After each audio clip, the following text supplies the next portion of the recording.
en compagnie d'Éric Durand. Éric, c'est ton premier week-end. Évidemment, tu as eu des difficultés avec ta voiture là, cette année.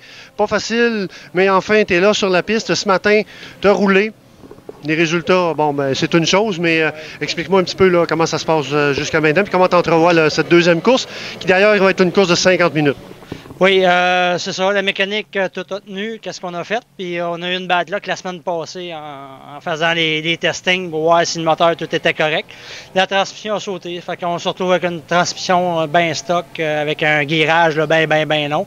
Fait que ça appuie, ça va peut-être m'aider un peu, là, vu que du patinage, on va rouler ça là, comme ça s'est passé ce matin, là, sans trop forcer, mais sans trop pas lever le pied non plus, là, voilà, pour ramener l'auto. Puis une course de 50 minutes, c'est long. Là. Merci, Éric. C'est beau.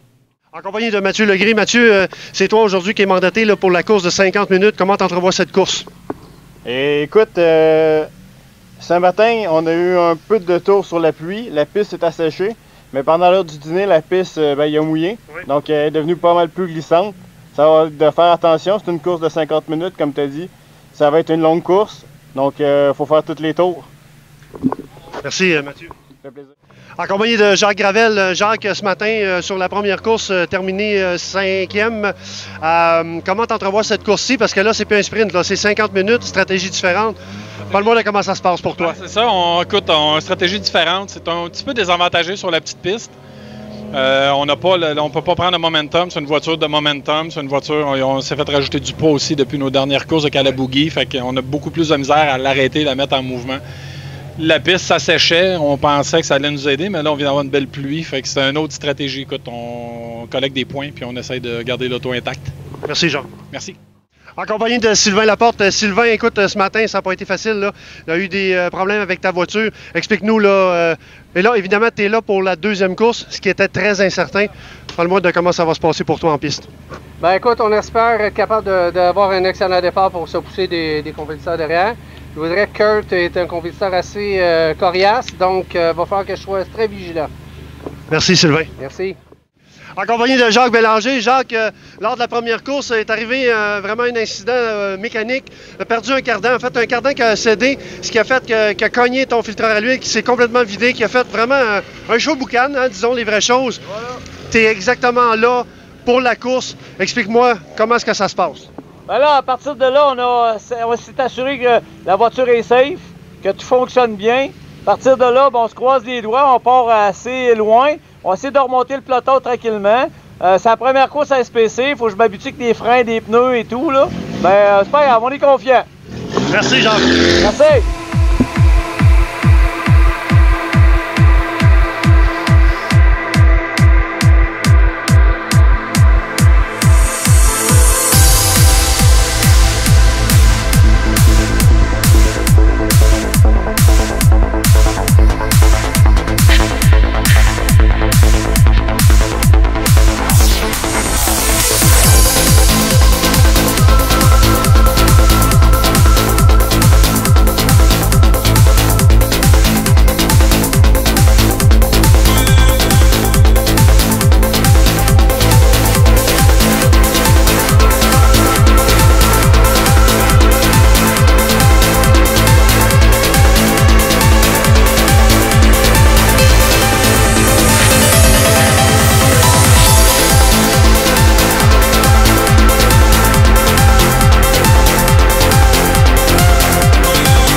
compagnie de Jacques Bélanger. Jacques, tu en es à ton premier week-end en super production, mais tu n'en es pas à tes premières armes, bien entendu, en course automobile. Tu es un vétéran de la course automobile. Là, on vient de faire la course de 50 minutes. Il est arrivé, fait un tête à queue dans le virage numéro 3. Explique-nous un petit peu comment ça s'est passé pour toi. Bon, on est en bonne position. Je pense qu'on était sur le podium, ça allait bien. La voiture se comporte très bien. Moi, je me sens de mieux en mieux dans la voiture. Alors, on était en mode d'attaque. J'avais M. Gravel en arrière de moi, qui est un de mes amis aussi, puis qui est très professionnel, pas de problème. Mais au coin là-bas, il y a quelqu'un qui m'est rentré dedans, dans l'aile arrière gauche. Et puis malheureusement, j'ai perdu le contrôle. Et bon, malheureusement, pour moi, là, il y a plusieurs compétiteurs qui ont passé devant moi. J'ai été capable, heureusement, de repartir. Ma Honda est assez solide. Puis grâce à mes mécaniciens qui m'ont fait une super de belle job pour refaire tout ce qu'on avait brisé. Là. Mais c'est dommage parce que j'avais une belle course. Là. Effectivement, ça roulait très bien pour toi, mais bien entendu, il faut rappeler aux gens là, que tu avais eu des difficultés avec ta voiture. Il a fallu que tu la remontes parce que tu as eu certaines difficultés. Mais pour la troisième course, on va être là? On va être là, on va débosser, on va se mettre en marche et puis grâce à mes mécaniciens, on va réussir à faire partir la machine à sa position. Merci, Jacques. Merci. En compagnie de Carl Whitmer. Carl, tu n'étais pas supposé de courir en SPC cette année. Voilà qu'il t'arrive une opportunité aujourd'hui de rouler dans la voiture de Georges Moustaphy qui s'est désisté là, pour la course de 50 minutes. Tu voulais te battre contre ton frère, malheureusement, a eu des difficultés en piste. Explique-moi, en partant au départ, qu'est-ce qui s'est passé? Au départ, on a perdu des révolutions dans le moteur. Donc, en effet, le moteur, il marchait pas à 100%, comme on dirait. Mais en premier, j'aimerais juste remercier George pour l'opportunité qu'il m'a donnée. Oui. Honnêtement, 5 minutes avant la course, il dit « Ça tente de conduire? » OK, ça me tente. Fait que j'ai embarqué. J'ai fait le mieux que je pouvais. Mais les pilotes ici en super production sont extrêmement compétitifs, sont très bons, sont professionnels. Donc ça a fait une course quand même compétitive, exact, intéressante. Donc j'ai vu le trafic s'en venir. Pas dans le championnat, j'ai dit on va le mettre dans les puits parce que la voiture ne marchait pas autant qu'on voulait. Donc mais je me suis amusé.